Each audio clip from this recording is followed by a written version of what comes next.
We love each other, but we can't talk about money without shutting down. I'm going to show you how to get financially aligned with your spouse without more arguments, awkward spreadsheets, or silent resentment, even if your money conversations you've had lately end up in tension. This is for couples who love each other, but keep getting stuck in the same loop. One of you wants control and the other wants freedom. One wants to invest and grow, the other wants to save just in case. And every time it comes up, it feels like you're solving a math problem when what you're really solving for is trust.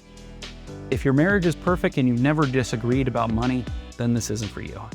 But if you've ever left a financial conversation feeling more distant than when you started, keep watching.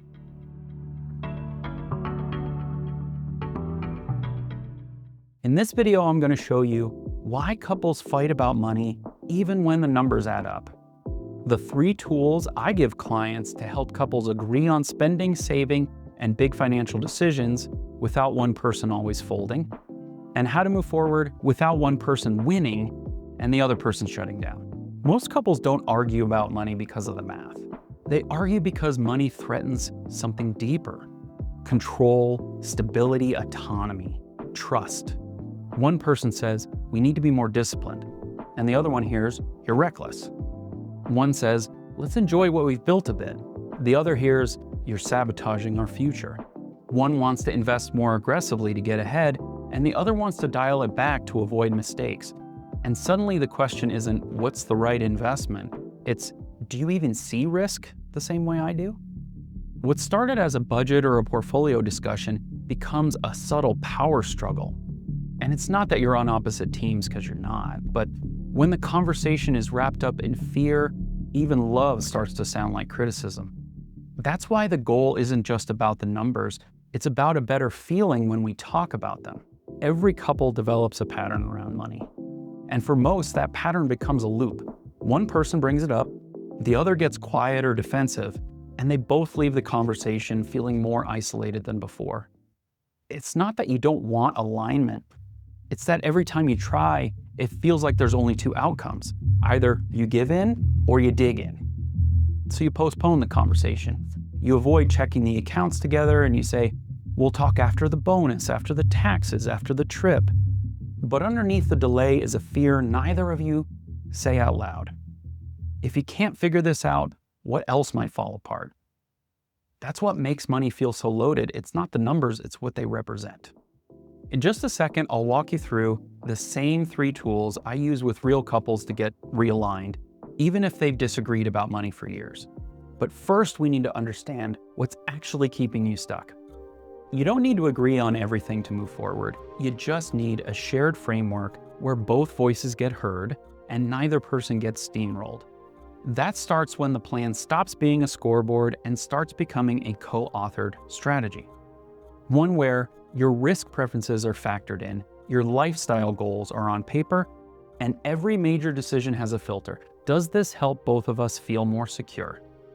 That's because compromise and alignment are different. Compromise says, fine, whatever you want. And alignment says, this reflects both of us and where we're headed together. That's the shift from competing to collaborating. You don't necessarily need to hire anyone to start fixing this. Here are 3 tools you can use on your own to get aligned, even if you've been circling the same arguments for years. Number 1, lifestyle anchor. Don't start with numbers. Start with the vision. What does a great life look like now and in retirement? And what are the values, routines, freedoms, and experiences you both want? The goal isn't to agree on a budget, it's to find out what matters and where you're already aligned without realizing it. Instead of debating what you don't know, link your accounts to a secure aggregator and track what you actually spent over the last 90 days. Most couples are reacting to an idea, but not the data. And when you both see the truth on the same screen, tension drops. When you're facing a big move, like reallocating your portfolio, pulling money from savings, or making a big purchase, ask, are we doing this to advance our plan or just relieve some pain or fear that might pass? That one question has stopped more bad decisions than any other spreadsheet could. You don't need to overhaul your whole life. Just try these 3 things together. 1 hour, 1 evening, that's enough to shift the pattern. One couple came to me after years of having the same arguments. She wanted stability and he wanted momentum. Every money talk ended in tension, silence, or one of them shutting down. So we paused the numbers. We used the exact tools that I just walked you through. They shared what a great life would feel like, not what it would cost. They looked at actual spending data and not assumptions, and they started using a simple filter for every big decision. They started saving more, and it didn't feel like a sacrifice.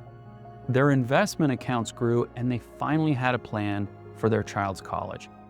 And most important, the money stress that used to hang over them quietly had lifted. They felt secure again, not just financially, but together. Because when you're building towards something shared, it stops feeling like work and starts feeling like us. If any part of this hit close to home, the tension, the hesitation, the quiet stress in your relationship you don't know how to fix, start here. Share what a great life looks like, not in dollars, but in feelings. Look what you've actually spent together and ask, are we building or just reacting? You can do that all on your own, but if you want guidance through it with someone who can see both sides as impartial and can structure a plan you both believe in, I do this work every day. Use the link and you'll get a private space that's real without judgment, and we'll see if we can build something together that works for both of you. Because it's not about who's right, it's about what's possible when you're aligned.